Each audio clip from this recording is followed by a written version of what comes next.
মনে হয় মারবো কথা বলে সেইভাবে আমার নামে আমার নামে স্লোগান দিয়ে লাভ নাই।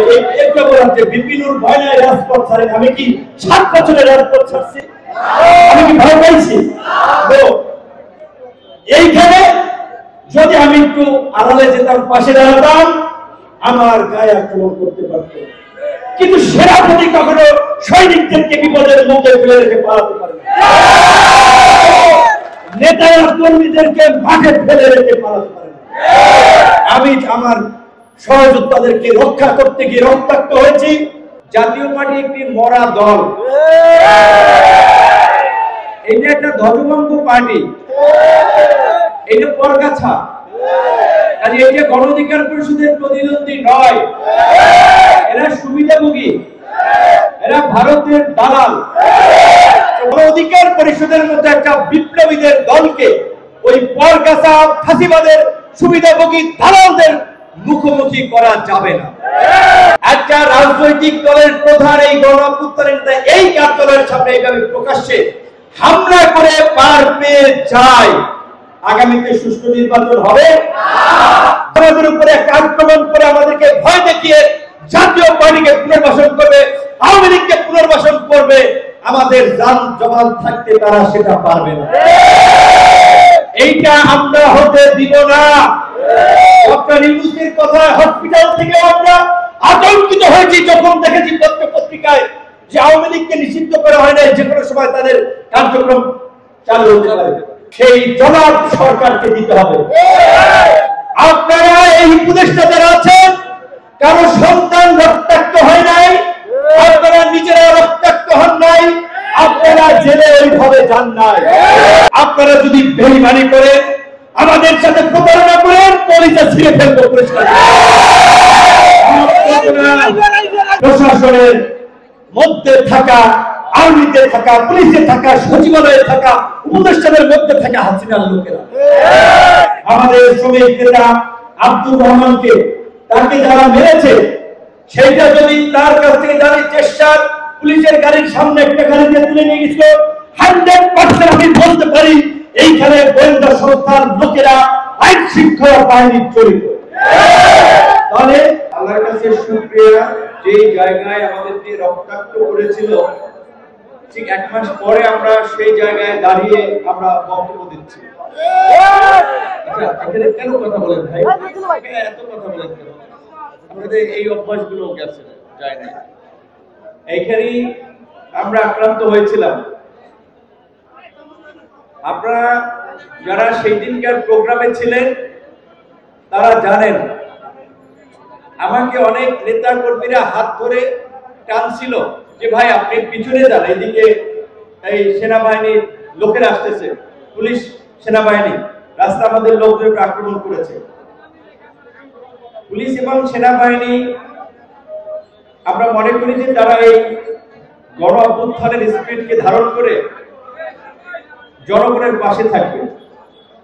তো আমার বিশ্বাস ছিল কোন পুলিশ সদস্য কিংবা সেনা সদস্য আমার গায়ে আক্রমণ করবে না। আমি থাকতে, যেহেতু আমি আমাদের নেতা কর্মীদের উপরে যখন নির্বিচারে এক প্রকারের পিটাচ্ছে, আমি আমার ভিডিওটা দেখলে দেখবেন আমি কিন্তু হাত জাগিয়ে ইশারা দিয়েছি যে কি হয়েছে, আমার সাথে কথা বলেন। কারণ হচ্ছে আমি যেটি কথা একটা পরিষ্কারভাবে বলতে চাই, কারণ এগুলো তো ডকুমেন্ট থাকে গুগলে, ইউটিউবে নিউজ হয়, যেভাবে গণমাধ্যমের ভাই বোনেরা নিউজ করতেছেন, একটু অনুরোধ করবো একটু সংশোধন করে নেবেন। আপনারা অনেকেই লিখেছেন যে গণ অধিকার পরিষদ ও জাতীয় পার্টির সংঘর্ষে, জাতীয় পার্টি একটি মরা দল,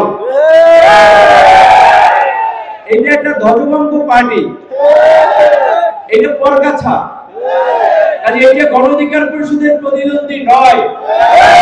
এরা সুবিধাভোগী, এরা ভারতের দালাল। 24-এর নির্বাচনে জাতীয় পার্টির এই ফ্যাসিবাদের সহযোগী, হাসিনার গুমখুনের সহযোগী, এবং আপনারা শুনেছেন এই গণ অভ্যুত্থানের সময় সেনা শাসন জারি করতে বলেছিল এই কুলাঙ্গার জিএম কাদের। কাজে এই জিএম কাদের জনগণের আদালতে বিচার করা হবে। রাস্তায় জনগণ যেখানে পাবে সেখানেই প্রতিহত করবে। জিএম কাদের কিংবা জাতীয় পার্টির সাথে গণ অধিকার পরিষদের কিসের তুলনা? গণ অধিকার পরিষদ ফ্যাসিবাদের বিরুদ্ধে রাজপথে লড়াই সংগ্রাম করে জন্ম নিয়েছে। কোন এজেন্সির প্রেসক্রিপশনে ভারতের দয়া দাক্ষিণ্যে তৈরি হয় নাই।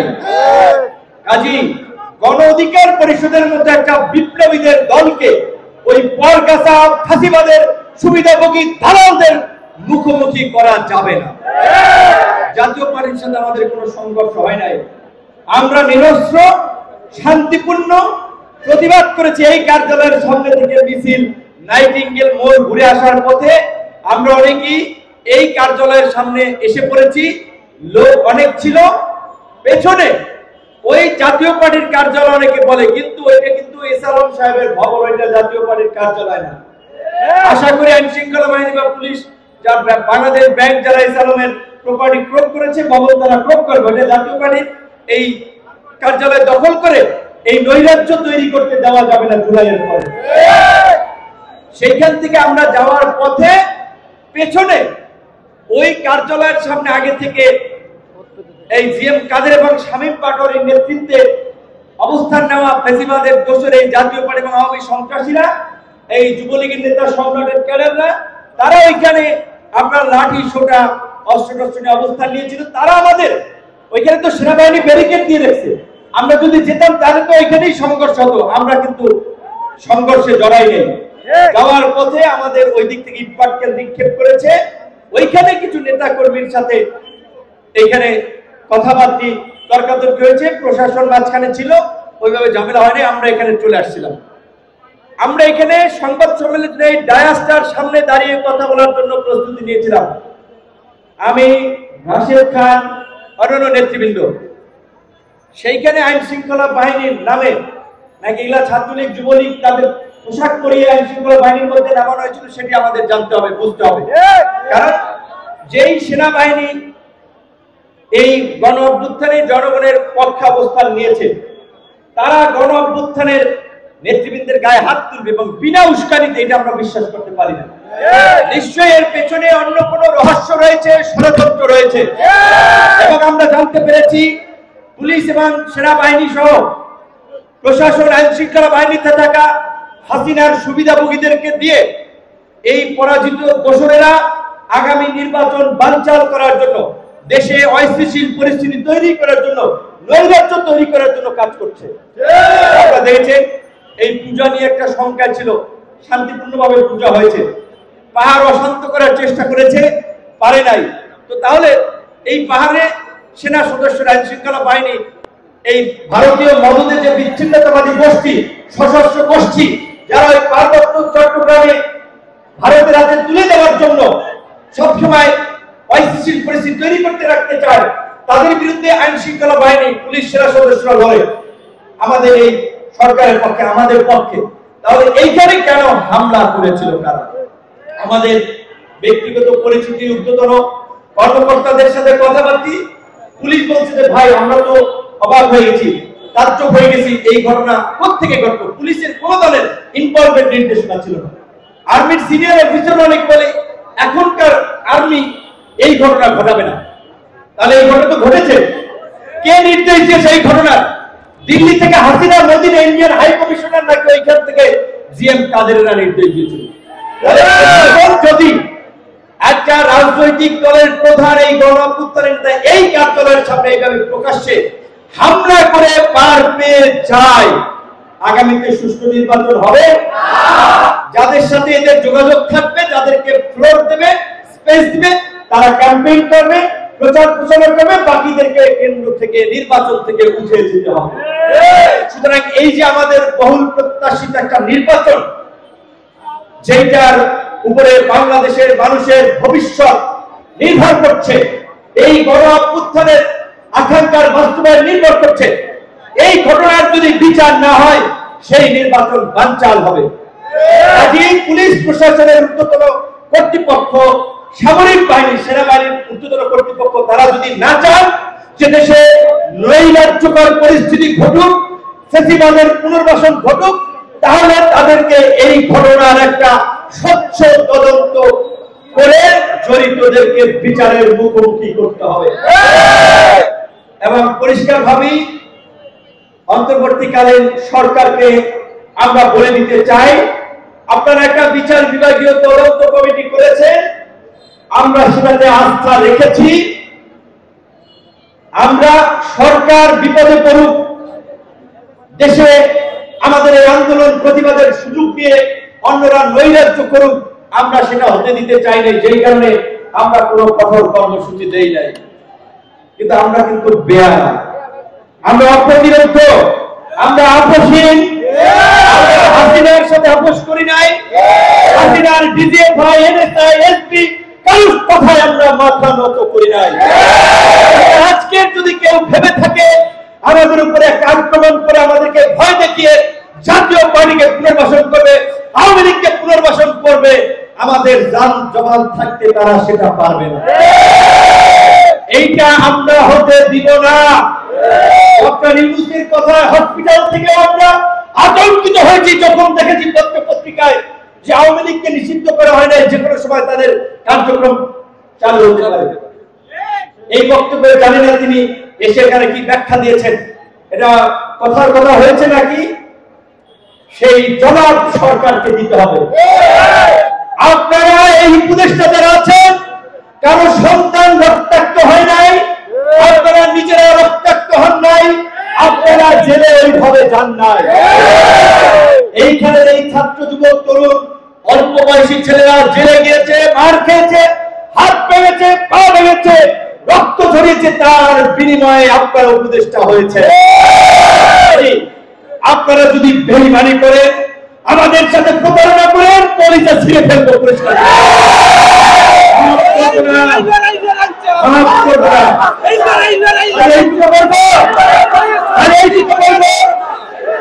সাবেক নির্বাচন কমিশনারের গলায় জুতার মালা, প্রধান বিচারপতি দেশ ছেড়ে পালিয়ে গেছে, বাইতুল মোকাররমের ইমাম পালিয়ে গেছে, সাবেক পুলিশ প্রধান রাজসাক্ষী।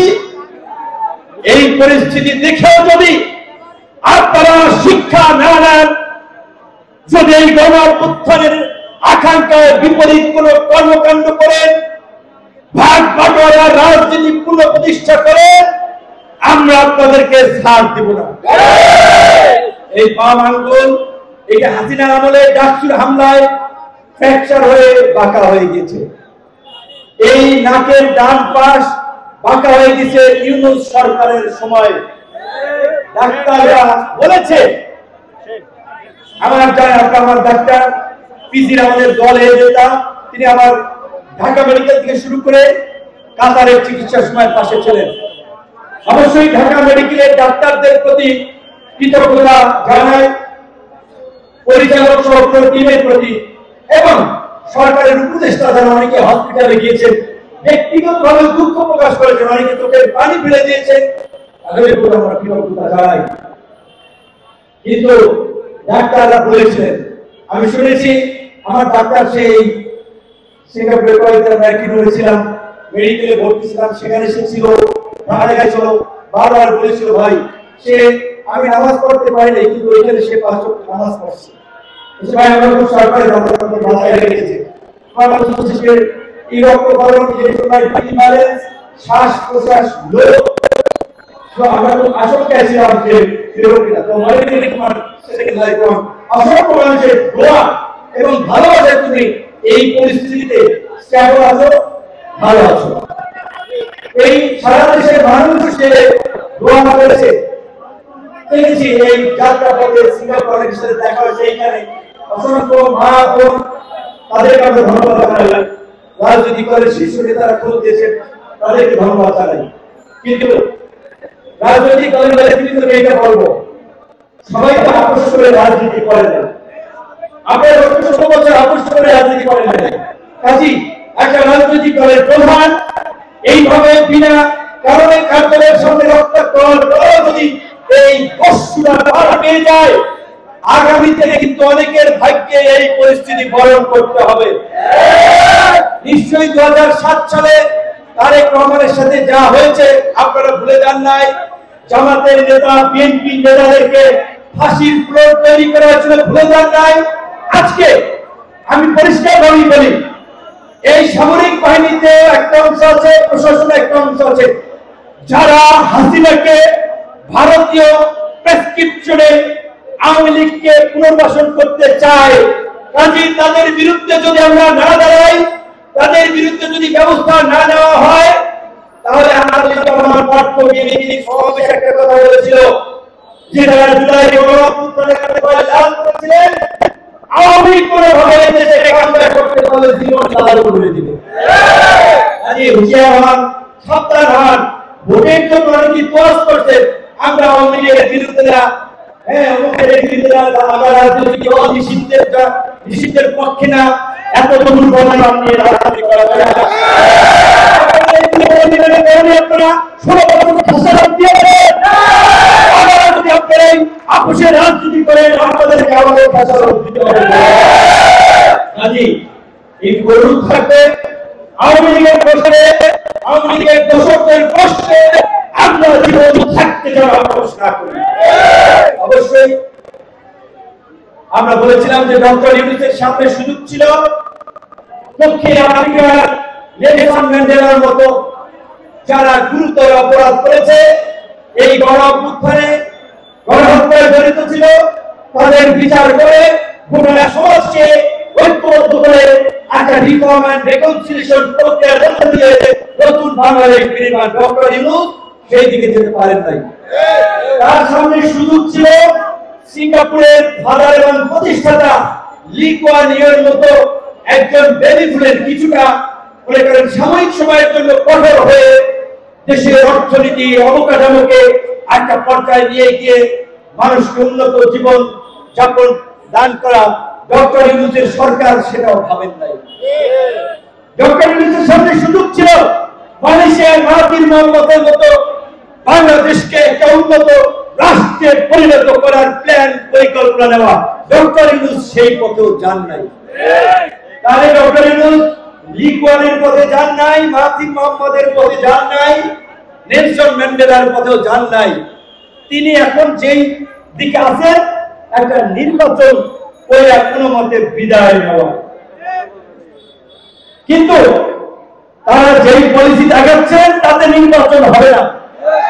তাতে নির্বাচনের আগে অনেক ধরনের ক্রাইসিস তৈরি হবে, গুপ্ত হত্যা, হামলা বাড়বে এবং ইনকমপ্লিট প্রশাসনের মধ্যে থাকা, আর্মিতে থাকা, পুলিশে থাকা, সচিবালয়ে থাকা, উপদেষ্টাদের মধ্যে থাকা হাসিনার লোকেরা আমাদের শ্রমিক নেতা আব্দুর রহমানকে, তাকে যারা মেরেছে, সেইটা যদি তার কাছ থেকে জানির চেষ্টা পুলিশের গাড়ির সামনে একটা গাড়িতে তুলে নিয়ে গেছিল, 100% আমি বলতে পারি এইখানে গোয়েন্দা সংস্থার লোকেরা আইন শৃঙ্খলা বাহিনীর জড়িত।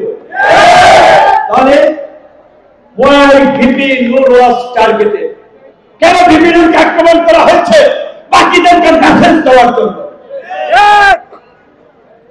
আব্দুর রহমানকে আক্রমণ করা হয়েছে। কাজেই আপনাদেরকেও সংগ্রাম করে বেঁচে থাকার জন্য প্রস্তুত থাকতে হবে। শুধুমাত্র মুখে বললে হবে না, লড়াই লড়াই লড়াই চাই, চাই বাধা দিলে ভাত পেরে লড়াই, সেই লড়াই যেখানে বাধা আসবে সেই দিন আমরা এখানে ভুল করেছিলাম। আমরা যদি কাউন্টার প্রতিরোধ করতাম, আমরাও দেখাই দিতে করতাম। আজও আমার খাবার যাবে না, আর মারব না, মারব কথা বলে সেভাবে আপনারা প্রস্তুতি নেবেন। আমার নামে প্লিজ, আমার নামে স্লোগান দিয়ে লাভ নাই। একটা বলার যে বিপিনুর ভয় নাই রাজপথ ছাড়েন। আমি কি 7 বছরের রাজপথ ছাড়ছি? আমি কি ভয় পাইছি? এইখানে যদি আমি একটু আড়ালে যেতাম, পাশে দাঁড়াতাম, আমার গায়ে আক্রমণ করতে পারত। কিন্তু সেনাপতি কখনো সৈনিকদেরকে বিপদের মুখে ফেলে রেখে পালাতে পারে না। নেতারা কর্মীদেরকে মাঠে ফেলে রেখে পালাতে পারে না। আমি আমার সহযোদ্ধাদেরকে রক্ষা করতে গিয়ে রক্তাক্ত হয়েছি। আমার সহযোদ্ধারা আমাকে রক্ষা করতে গিয়ে আঘাত তাদের গায়ে রয়েছে। সেই সমস্ত সহযোদ্ধাদের প্রতি আমার সালাম। সর্বশেষ একটা কথাই বলবো, এই গণ অভ্যুত্থানের পরে মানুষ যে নতুন বাংলাদেশ, যেখানে ঘুষ থাকবে না, দুর্নীতি থাকবে না, চাঁদাবাজি থাকবে না, একটা শান্তি সম্প্রীতি ঐক্যের বাংলাদেশ থাকবে, একটা নতুন বাংলাদেশ থাকবে। সেই বাংলাদেশ 1 বছরে মানুষের আকাঙ্ক্ষা পূরণ হয় নাই, বরঞ্চ 1 বছরে মানুষ হতাশ হয়েছে, ক্ষুব্ধ হয়েছে যে এটা কি হইল, কি হতে যাচ্ছে। কাজী আমি এইটুকু বলবো, আমাদের বিরুদ্ধে এই 1 বছরে কোন চাঁদাবাজি, তদবির, লুটপাট, দখলের কোনো অভিযোগ নাই। সুতরাং আপনাদের সামনে অপার সম্ভাবনা এবং সুযোগ তৈরি হয়েছে।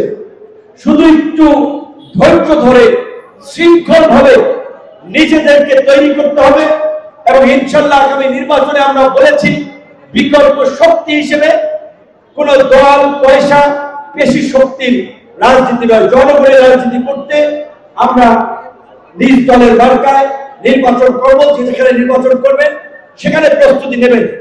সেনাপ্রধান, পুলিশ প্রধান, তাদেরকে বলবো আপনাদের নিজস্ব বাহিনীর যে এখানে ইনভলভমেন্টের বিষয়টা এসেছে, আপনারা একটা অভ্যন্তরীণ তদন্তের মাধ্যমে জাতির সামনে আপনাদের ব্যাখ্যা পরিষ্কার করুন। যদি আপনারা এই ঘটনায় জড়িত না থাকেন, যেমনি ভাবে জুলাই গণঅভ্যুত্থানের এই বর্বরতার কারণে পুলিশ প্রধান ক্ষমা চেয়েছিলেন দায়িত্ব নিয়ে, এই ঘটনা একটা তদন্ত আমরা দেখতে চাই। একই সাথে সরকারের উপদেষ্টাদেরকেও হুঁশিয়ারি দিতে বলে চাই, যেটা বলছি যে আমরা বড় বেয়ারা, আমরা সহজে আপোষ করি না, আমরা প্রতিরোধ করি। এই ঘটনার বিচার না হলে আপনাদের বলে নুরুল হুদাদের মতো গামছা কিন্তু